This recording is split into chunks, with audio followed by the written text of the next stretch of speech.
आशा करता हूं आप सब बहुत अच्छे होंगे। मेरा नाम है सिद्धांत अग्निहोत्री। स्टडी ग्लोस पे आपका बहुत बहुत स्वागत है। दोस्तों, ये बहुत ही इंपॉर्टेंट फैसला आया है सुप्रीम कोर्ट का मुस्लिम वुमेन्स को लेकर। तो सुप्रीम कोर्ट ने एक अपील जो दायर की थी, यहां पे एक अपील दायर की गई थी, ठीक है। एक मुस्लिम औरत ने ये बोला था कि तलाक दे के भाग गए महाशय, हमको चाहिए गुजारा भत्ता, 20,000 रुपये हमको चाहिए महीने का। तेलंगाना कोर्ट में गया, तेलंगाना कोर्ट ने इसको बरकरार रखा, मतलब खारिज कर दिया। सुप्रीम कोर्ट में गया तो सुप्रीम कोर्ट ने ये बोला है कि भैया देखिए, जो सेक्शन 125 है ऑफ द सीआरपीसी वो रहेगा। 125 जिसके तहत गुजारा भत्ता, भी हम सबकी बहुत ही डिटेल में बात करेंगे, वो रहने वाला है।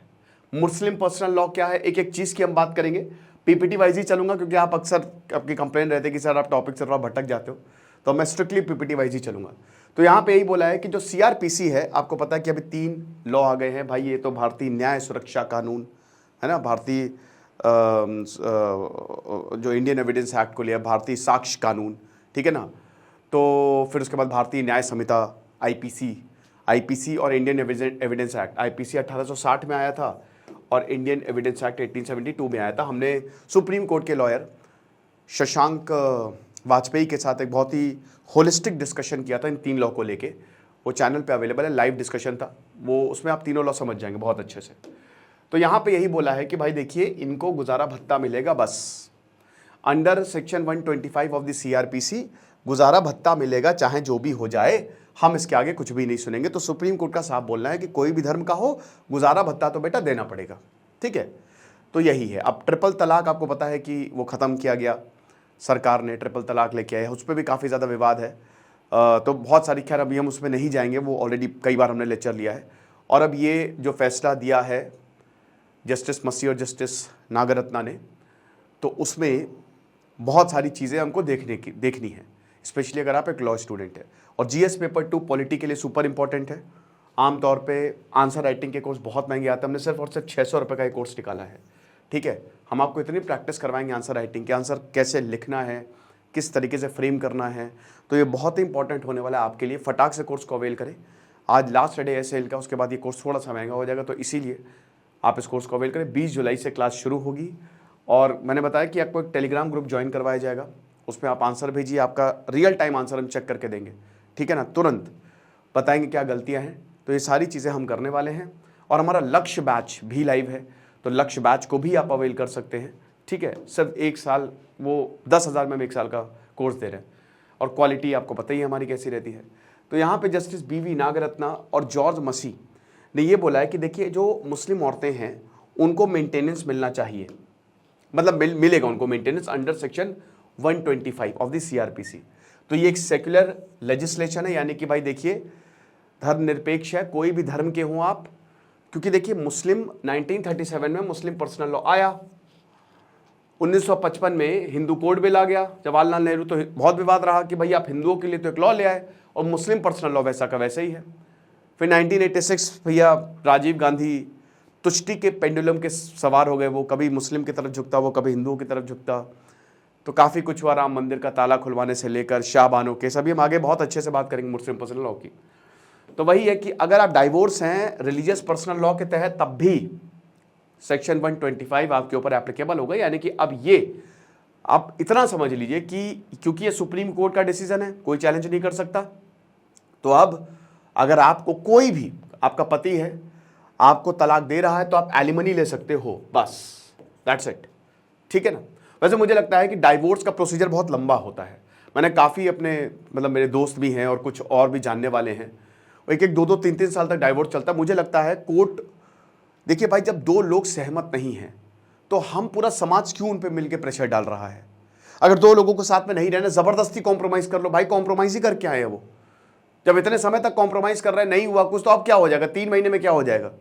तो मेरे ख्याल में शादी देखिए अलग अलग है। जैसे हिंदुइज्म में शादी एक बहुत ही पवित्र बंधन है और जन्मों जन्मों का साथ है। मुस्लिम या बाकी क्रिश्चियनिटी, उसमें शादी एक कॉन्ट्रैक्ट है, ठीक है ना। एक मैं एक्सपर्ट की बात सुन रहा था, तो शादी कॉन्ट्रैक्ट, उसमें जन्मों जन्मों का साथ नहीं है। तो कॉन्ट्रैक्ट में आपको पता है कि अगर एक पार्टी सेटिस्फाई नहीं है तो वो जा सकती है। तो मेरे ख्याल में अगर 2 लोग सेटिस्फाई नहीं है तो कोर्ट को मतलब बहुत ज़्यादा उस शादी बचाने की कोशिश नहीं करनी चाहिए। फिर ठीक है भैया, आपको डाइवोर्स लो, क्योंकि मैं देखता हूँ काफ़ी लोग इसमें फंसे हुए हैं, है ना, इस चीज़ में।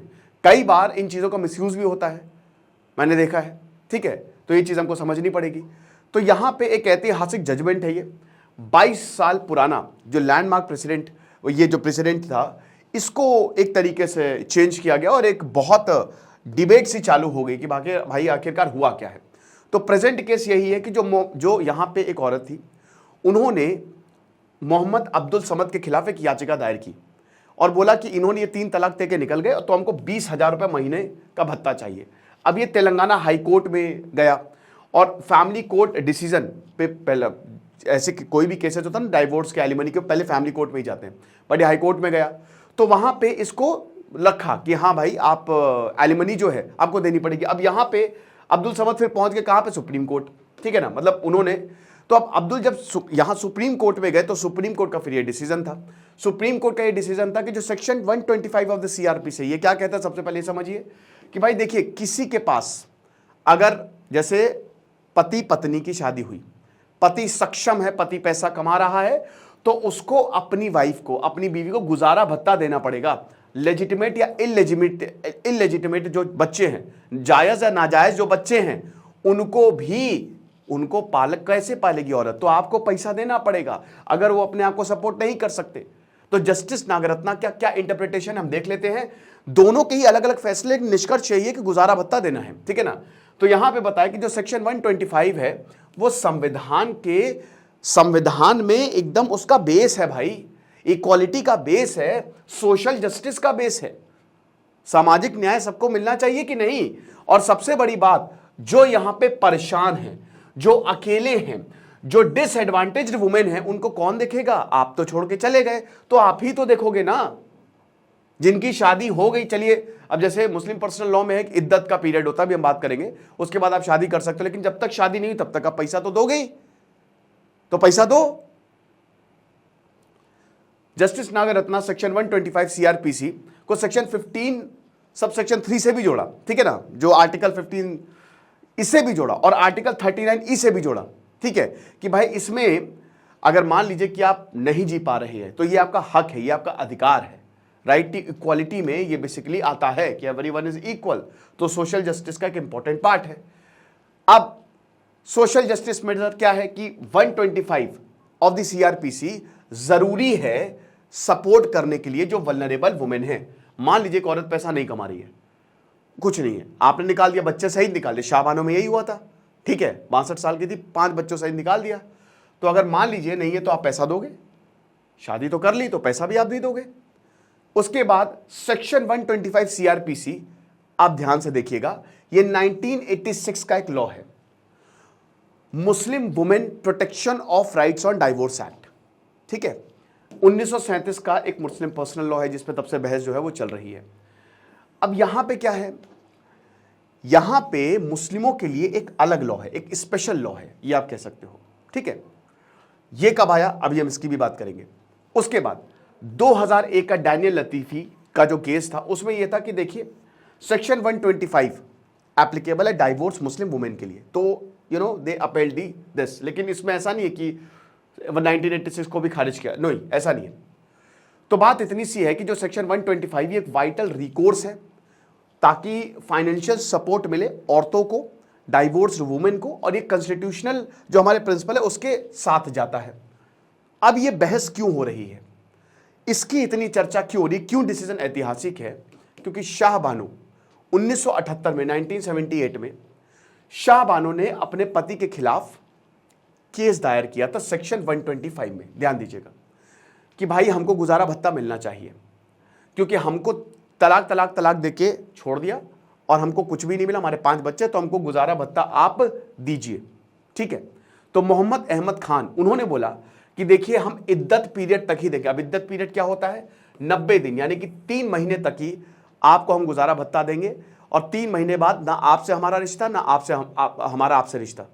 आप शादी कर लीजिए कहीं पे भी, किसी भी मर्द से, हमको कोई लेना देना नहीं, लेकिन 3 महीने के बाद हम आपसे बस ये 3 महीने तक का ही पीरियड है, ठीक है। सो अंडर ऑर्डिनरी सर्कमस्टेंसेस, ठीक है ना, she can not marry any other women, आप शादी भी नहीं कर सकते, लेकिन 3 महीने बाद आप फ्री हो।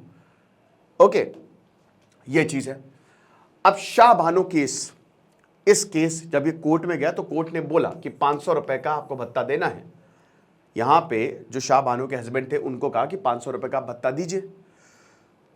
अब यहां पे राजीव गांधी की सरकार थी, तो All India Muslim personal Law Board ने बोला कि जो कोर्ट है it is bound to apply personal law. 1937 में हमने पर्सनल लॉ बनाया था, तो आपको इसको अप्लाई करना पड़ेगा। 5 जजेस की बेंच ने हाई कोर्ट के डिसीजन को अपील किया, मतलब हाँ गुजारा भत्ता देना चाहिए, ठीक है ना। उस समय वाईवी चंद्रचूड़ ने बोला कि देखिए जो section 125 they cut across the barrier of religion, कि भाई ये किसी रिलीजन के उसमें नहीं है, ये सबसे ऊपर है, तो कोई भी हिंदू मुस्लिम हो, क्रिश्चियन हो, पारसी हो, सिख हो, गुजारा भत्ता मिलना चाहिए। बट उसी दौरान ये एक्ट आ गया। अब इस एक्ट ने क्या किया, इस एक्ट ने 1986 का जो एक्ट था, इसने सेक्शन 3 सेक्शन 4 ऐड किया और इसने नलीफाई कर दिया जो कोर्ट का डिसीजन था, मतलब शाह बानो वाला, ठीक है ना, कि मुस्लिम पर्सनल लॉ एक्ट ही सबसे मतलब वो है, ऊपर है, राइट, तो वही चलेगा। तो एक तरीके से वो चला गया। तो अब उसी को ही लेके बहस हो रही है। तो सेक्शन 1, हालांकि जब मैंने एक्सपर्ट्स को सुना तो ये बता रहे थे कि देखिए सेक्शन 125 हमेशा से था और यहां पे जो मुस्लिम पर्सनल लॉ है उन दोनों की सहमति होती है, मतलब केस सेक्शन 125 के अंडर ही चलेगा। लेकिन अगर आप मुस्लिम पर्सनल लॉ के अंदर चलाना चाहते हैं, दोनों से पूछा जाता है, तो ही वो उसके अंडर चलेगा, ऐसे नहीं चलेगा, ठीक है ना। तो ये चीज है। अब वही राजीव गांधी ने उन्होंने कहा कि भाई देखिए, मतलब शाह बानो केस को उन्होंने उल्टा कर दिया और बोला कि जो ऑब्लिगेशन है टू मेंटेनेंस आफ्टर इद्दत period they are on the relative और children of the divorce women, यानी कि भाई देखिए इद्दत पीरियड तक 90 दिनों तक तो हस्बैंड आपको पैसे देगा, जो मुस्लिम पर्सनल लॉ 1986 का आया, ठीक है, जो डाइवोर्स पे आया बेसिकली। लेकिन उसके बाद ये रिलेटिव की जिम्मेदारी है, ये बच्चों की, औरत के बच्चों की जिम्मेदारी है कि वो उसको पैसा दे, उसको गुजारा भत्ता दे, ये हस्बैंड की जिम्मेदारी नहीं है। ये था। तो चैलेंज वही 1986 के एक्ट को चैलेंज किया, ठीक है। So following the enactment of Muslim personal law women, Shah Bano lawyer Daniel Latifi Nafees Ahmad Siddiqui challenge this constitutionality, कि ये भैया गलत है, कि हमारे जो यहां पे बोला गया है तो ये तो संविधान के खिलाफ जा रहा है, ठीक है ना। अब फंडामेंटल क्वेश्चन यही है कि भाई जो मुस्लिम औरतें हैं, क्या सेक्शन 125 के तहत उनको जो अधिकार है वो दिए जाएंगे? तो दिए ही जाएंगे। तो लीगल आर्ग्यूमेंट्स क्या थे, सबसे पहले देख लेते हैं कि चैलेंजेस क्या हैं इसके तहत, ये क्या आर्ग्यूमेंट्स दिए गए थे। तो सिद्दीकी ने बोला कि सबसे पहली बात तो ये है, जो लॉयर थे शाह बानो के, कि ये मुस्लिम वुमेन के अगेंस्ट ये डिस्क्रिमिनेटरी है, ये गलत है, ये डिस्क्रिमिनेट करता है। क्योंकि देखिए 125 सीआरपीसी हिंदू क्रिश्चियन जितने भी हैं उनको तो आप बहुत सारे राइट्स दे रहे हो, लेकिन इस एक्ट के तहत आपने मुस्लिम वुमेन्स को राइट ही नहीं दिए हैं। तो एक तरीके से जो राइट टू इक्वालिटी आर्टिकल 14 और right to live life with dignity article 21 का ये हनन है। सरकार की क्या पोजीशन थी? सेंट्रल गवर्नमेंट ने इसको डिफेंड किया, बोला कि देखिए पर्सनल लॉ जो है, जो पर्सनल लॉ है, they are grounds for legitimate differentiation, और ये right to equality personal law है ये, इस और ये 1937 में बना है, तो ये राइट टू इक्वालिटी से ऊपर है, ये इसको नहीं करता है, ठीक है ना। उसके बाद मुस्लिम पर्सनल लॉ बोर्ड के आर्ग्यूमेंट क्या थे? इन्होंने बोला कि देखिए ये जो एक्ट है ये मुस्लिम वुमेन्स के राइट्स को प्रोटेक्ट करता है, ऐसा कुछ नहीं है कि हम इनके राइट्स को खत्म करें, और इस्लामिक प्रिंसिपल से एकदम ये मैच खाता है, ठीक है। तो ये आर्ग्यूमेंट, तो कोर्ट ने क्या बोला, कोर्ट ने क्या जजमेंट दिया? तो कॉन्स्टिट्यूशनल बेंच जो बैठी थी, 5 जजेस की बेंच थी, उन्होंने बताया कि देखिए पहली बात तो ये है कि यहां पे जो इनमें प्रोविजंस है, हस्बैंड रीजनेबल और फेयर प्रोविजंस देगा, मतलब प्रोविजन है मेंटेनेंस के लिए अपनी डाइवोर्स वाइफ को इद्दत पीरियड तक, यानी कि ये माना कि 90 दिनों तक ये प्रोविजन है, ये जो एक्ट है वो वैलिड है, हम वो नहीं कह रहे ये गलत है, तो इस एक्ट को बरकरार रखा। तो 90 दिनों तक जो है, जो हस्बैंड है वो इनको देगा। प्रोविजंस को इंटरप्रेट कैसे किया? कोर्ट ने बोला कि जो ऑब्लिगेशन है to provide maintenance is initially restricted to इद्दत पीरियड, कि इनिशियली तो आप 90 दिनों तक दोगे, लेकिन husband must also make preparatory arrangement for the future needs of divorce women. Husband जो है, भाई देखिए इनिशियली आप 90 दिनों तक, लेकिन आपको उसके फ्यूचर में, फ्यूचर जो भी होगा उसकी भी व्यवस्था करनी होगी, समझ रहे? इद्दत पीरियड से आगे भी आपको जाना पड़ेगा। आपकी बीवी, जो आपकी बीवी रही है, एक्स वाइफ, उसको परेशानी ना आए, तो मेंटेनेंस इसके आगे भी जा सकता है जब तक वाइफ की दोबारा शादी नहीं होती। जब वाइफ की दोबारा शादी हो गई तो ठीक है, लेकिन अगर नहीं होती तो ये मेंटेनेंस आगे भी जा सकता है। समझ रहे हो? कॉन्स्टिट्यूशनल वैलिडिटी की बात करें तो भैया कोर्ट ने इसको MWPRD को सही माना कॉन्स्टिट्यूशनल ग्राउंड पे, ठीक है ना। और यहां पे एक बैलेंस बैठा है पर्सनल लॉ और मेंटेनेंस के तहत। अब उसको लेके आ फैसला है कि 125 के तहत यहां पे सबको राइट्स मिलेगा, ठीक है ना। तो ये लेक्चर था, आई होप आप समझ गए होंगे। शाहबानो केस एक बहुत इंपॉर्टेंट केस था। ये बेसिकली जैसे आप आंसर राइटिंग लिखोगे ना यस पेपर 2 तो बड़ा इंपॉर्टेंट, तो ये सारी चीजें हैं। हालांकि 125 पहले से भी एप्लीकेबल था, तो जब एक्सपर्ट्स का मैं सुन रहा तो बता रहे थे कि आप 125 के उस पर भी जा सकते थे और इसके तहत भी केस लड़ सकते हैं, आपके ऊपर डिपेंड करता है। ठीक है, जो है मैंने आपको एक एक चीज बता दिया। खुश रहिए, पढ़ते रहिए। इधर से सिद्धांत अग्निहोत्री साइनिंग ऑफ।